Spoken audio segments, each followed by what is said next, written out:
Howdy.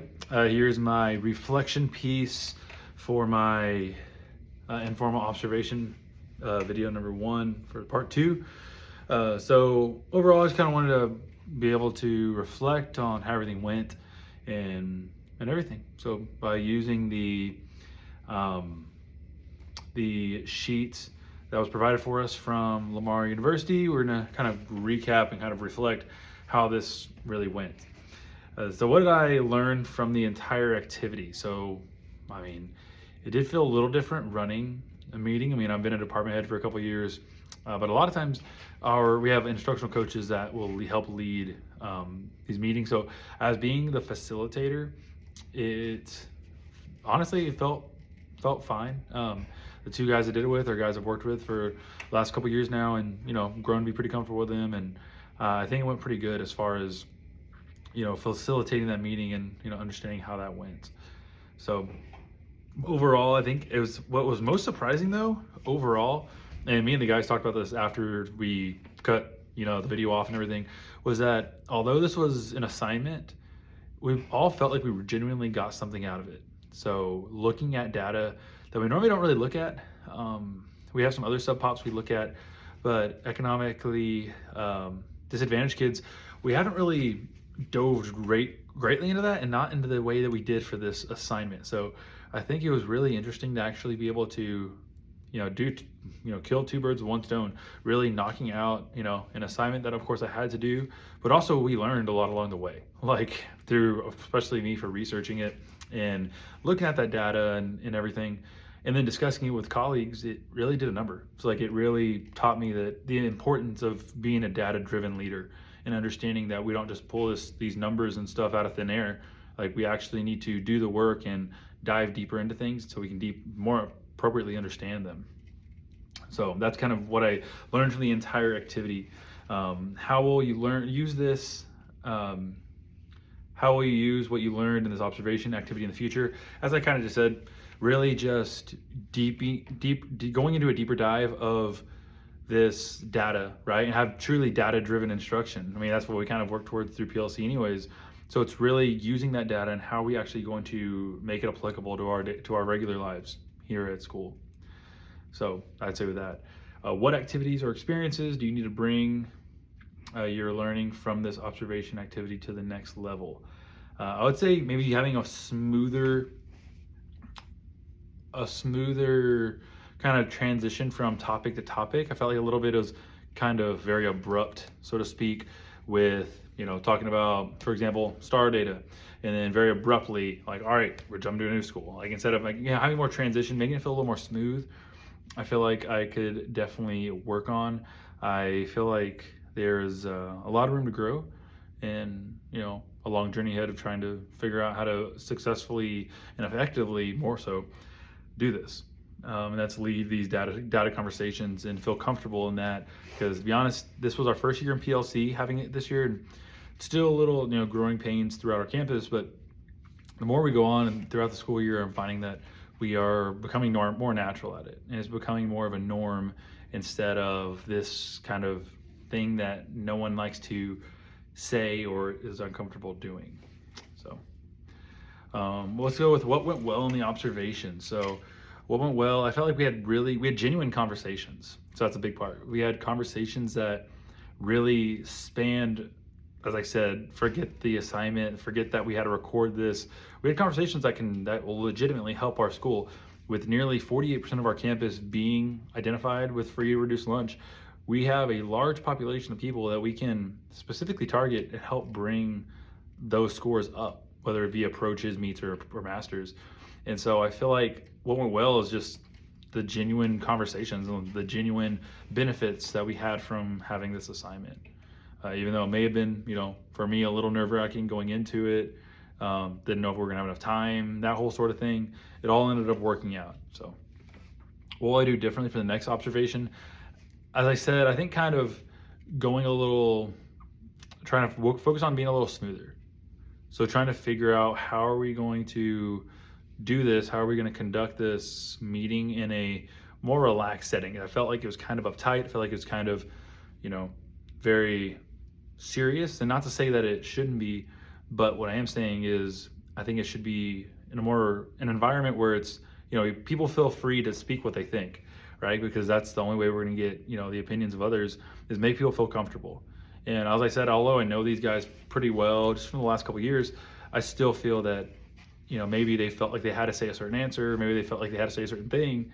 All the while they were saying stuff how they felt. So, and again, I don't know that for a fact, it's just purely kind of reading the rooms kind of thing. It's, oh, we have cameras in front of our face and we have to maybe portray a certain way. But again, that's what I would do differently, is making sure, like, look guys, like, there's no script here. There's nothing I'm looking for exactly, right? We're treating this, and we are doing it as a genuine opportunity for us to speak, right? And discuss this data and discuss what we see is, can lead our campus into a better future at the end of the day. What additional data will you provide participants in the next observation? So thinking about the next observation, I want to try to pull data. I'd have to get with our ELA instructional coach, but looking at to pull data from our school at what the sub-pops that we're looking at, the economically disadvantaged students, how they're doing with interventions going back to last year. Last year we did have targeted intervention for those kids, and this year we do have targeted intervention for, I take it back, I shouldn't say targeted. We have intervention across the board for all kids this year through our advisory, our 30-minute block period. And so I would be curious if there's been any increase in that. Look at those students' grades on benchmark exams and seeing, are they increasing? Are they getting better? Where are we at? Because at the end of the day, if we're not getting, better through these interventions, well, something's going to need to change. And the reason I say ELA is because social studies is so heavily tied to ELA, to reading, and to writing, and especially as these kids get older. Right now they're only in 8th grade, but as they get older, the kids may hate to hear it, but history and ELA begin to merge. So, and again, looking at it from a social studies lens, I think it's best when we're looking at map data, because we don't have map for social studies, that we should look at it from the reading lens and see where these kids are at. So we want to look at information, look at data from how are those interventions that we're currently using and implementing from the last 2 years, how are they helping or are they not helping? And what can we do to try to better that? What will you include? I just read that. What will you share with your site supervisor concerning your next observation? I think I would ask him what what is some data points I should provide? I just said the map data, but kind of curious, what would he recommend that we do when it comes to using this data, right? How are we going to use it to propel ourselves into a better state of a school and as a campus as a whole? Because that data we look at it's going to depend on, what we're reading as successful or not successful. Let's see. And my supervisor, Omar Espedia, is extremely helpful. He's extremely supportive, and he is very, the guy that's always in your corner. So what's helpful with him is that I know he's going to be there. He's going to help guide me in whatever way I need. And I have full confidence in him that he is going to get me to, trying to help prepare me along with Lamar University to be the best prepared administrator I possibly can going into the future. So let's see. What will be the purpose of the next observation?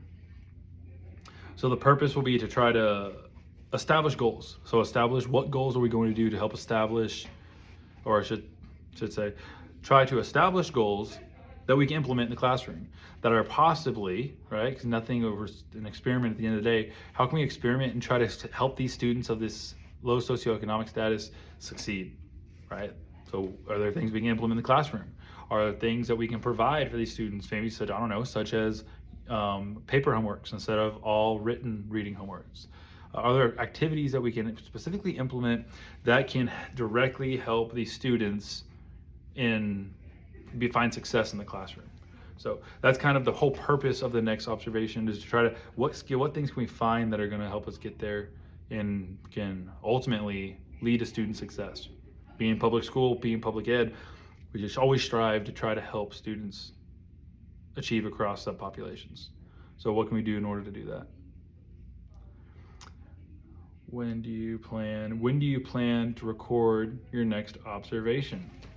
So plan to record the next observation sooner than this time. This time we did it pretty late, the last Friday before it was due on Sunday. So don't want to have my back up against the wall like this. So now that to be honest, being totally transparent, is just a little uncomfortable with how this was going to go. And I'm pleased to say it went really well. I'm really happy with the way it went. And overall, we had a successful meeting.